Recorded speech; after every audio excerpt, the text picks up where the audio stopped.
Halo, assalamualaikum teman-teman. Jumpa lagi dengan saya Ilham Haris. Selamat datang di channel Purnomo Series. Gimana kabar kalian? Semoga selalu sehat dan baik-baik saja ya. Kali ini kita akan meneruskan merangkum Donghua Sisingji season 5 episode 16 ya guys. Dan gak usah berlama-lama lagi, langsung saja gas cuy. Di video sebelumnya Mimin sudah kasih bocoran dari episode 16 ini. Dan benar sekali, ceritanya mirip banget. Apalagi di episode 16 ini ternyata cukup singkat, karena hanya sampai kedatangan Wukong ke tempat Biksu Tong dan kawan-kawan. Jadi buat kamu yang sudah nungguin Wukong bakal baku hantam di episode ini, mending skip aja video ini dan tunggu di episode 17 depan ya. Tapi kalau kamu pengen lihat animasi dari kebrutalan dari si Jenderal Gondrong Selatan, Mimin saranin untuk tetap nyimak episode ini sampai selesai ya guys.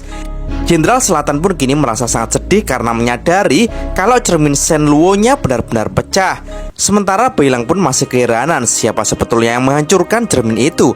Prajurit batu kecil pun langsung muncul dan dengan bangga mengatakan kalau iyalah yang melakukannya, dan itu adalah bukti kesetiaannya kepada rombongan Biksu Tong.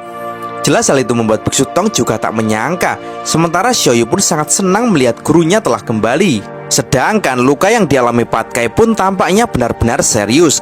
Tapi ia pun masih berusaha untuk bertahan dan ngamuk dengan memukul-mukulkan garpunya. Melihat hal itu, Biksu Tong pun segera menenangkan dan menyuruh Patkai untuk istirahat, karena sisanya biar dia dan yang lain yang membereskannya. Dan tiba-tiba saja Biksu Tong pun segera membawa Patkai ke tempat yang dirasa aman agar ia bisa beristirahat. Dan kini Jenderal Selatan pun sangat marah. Hal itu membuat Aosue dan Yihu pun segera bersembunyi.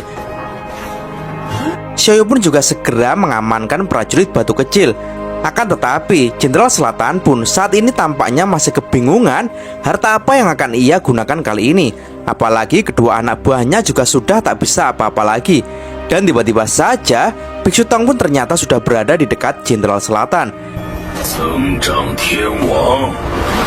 Jelas hal itu membuat Jenderal Selatan sangat kaget. Ia pun segera menyuruh Biksu Tong untuk menunggu sebentar dari kejauhan. Dan tanpa pikir panjang, Biksu Tong pun langsung memukul wajah Jenderal Selatan dengan sangat telak. Dan lanjut memukuli Jenderal Selatan dengan bertubi-tubi. Dan lanjut dengan pukulan uppercut. Dan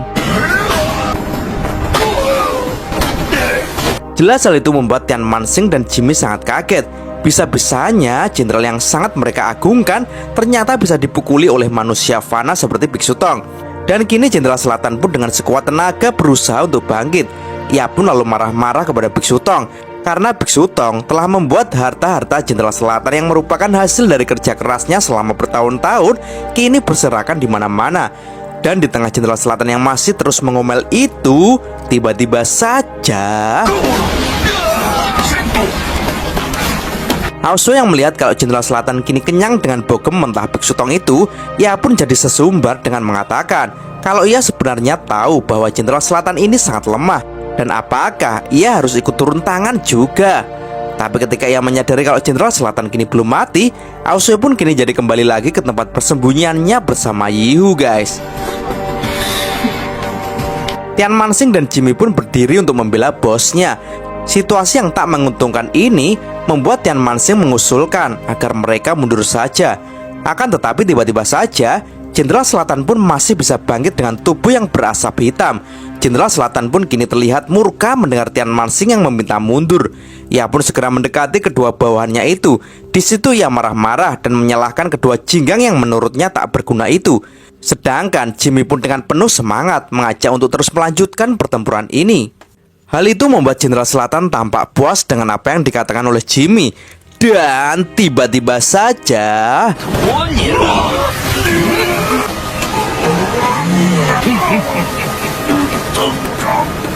pemandangan yang kejam itu jelas membuat Biksu Tong dan kawan-kawan keheranan. Mereka tak menyangka ternyata Dewa Gelap sangat tega walaupun dengan anak buahnya. Dan melihat temannya kini disedot oleh Jenderal Selatan, Tian Mansing pun ingin segera melarikan diri. Tapi Jenderal Selatan pun jelas tak membiarkannya pergi begitu saja. Ia pun segera menarik Tian Mansing. Dan kini Jenderal Selatan pun benar-benar menyedot darah dari kedua bawahannya itu. Hal itu untuk membuatnya agar ia menjadi lebih kuat dan untuk mengalahkan Biksu Tong CS. Dan tak berlangsung lama, Tian Mansing dan Jimmy pun kini telah menjadi mayat yang kering kerontang. Tubuh Jenderal Selatan yang telah menyedot kedua jingkang gelap pun kini menjadi penuh dengan kekuatan. Biksu Tong pun merasa kalau ini akan sangat sulit untuk dihadapi. Tekanan dari kekuatan Jenderal Selatan pun kini menjadi sangat kuat hingga memenuhi udara di sekitar.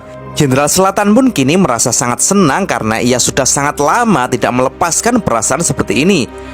Shin lalu beralih memperlihatkan awal mula Jenderal Selatan terpengaruh oleh jiwa bayangan gelap, di mana saat menjadi seorang dewa, Jenderal Selatan merasa kalau larangan dan hukum surga itu sangat rumit. Ia pun merasa sangat bosan. Dan menurutnya jika seperti ini terus, ia merasa jiwanya perlahan-lahan menjadi binasa. Dan hal itu mengundang Yuan Zitianzun untuk datang menghampirinya dan mengajaknya untuk bergabung menjadi jiwa bayangan gelap. Jenderal Selatan pun sangat puas karena ia menjadi terbebas dari segala sesuatu yang menekannya. Jenderal Selatan pun lanjut mengatakan kalau semua belenggu di dunia ini seharusnya dihancurkan. Biksu Tong pun segera menyuruh semuanya untuk waspada. Dan tak disangka Jenderal Selatan pun kini malah menghancurkan semua hartanya, karena menurutnya harta-harta itu juga sudah membelenggunya dalam waktu yang sudah lama. Semuanya pun jadi keheranan melihatnya. Dan kini Jenderal Selatan pun mulai menunjukkan kekuatan yang sebenarnya dari jiwa gelap. Dengan kesetanan, Jenderal Selatan pun membuang bajunya. Ia pun dengan ganasnya langsung menyerang Biksu Tong dengan jurusnya, yaitu pisau tanpa bayangan surga selatan. Dan untung saja Biksu Tong masih mampu menghindar. Akan tetapi Jenderal Selatan yang sudah menggila pun kini lanjut mengeluarkan kekuatannya lagi, yaitu serangan pedang tanpa bayangan yang lebih besar lagi. Dan untung saja Biksu Tong masih mampu menghindari serangan yang sangat bahaya itu. Dan tiba-tiba saja Jenderal Selatan pun lanjut menyerang Biksu Tong dengan sangat brutal.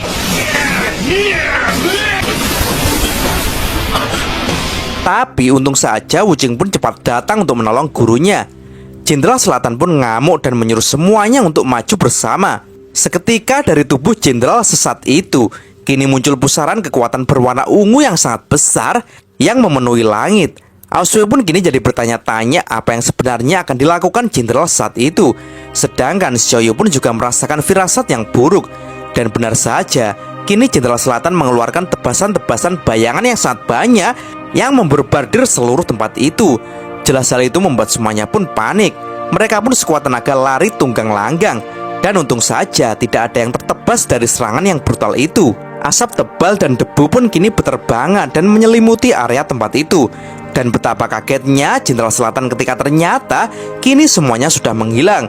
Karena kini mereka semua telah berlari dengan terbirit-birit menjauh dari Jenderal Selatan. Di situ Xiaoyu pun sangat panik.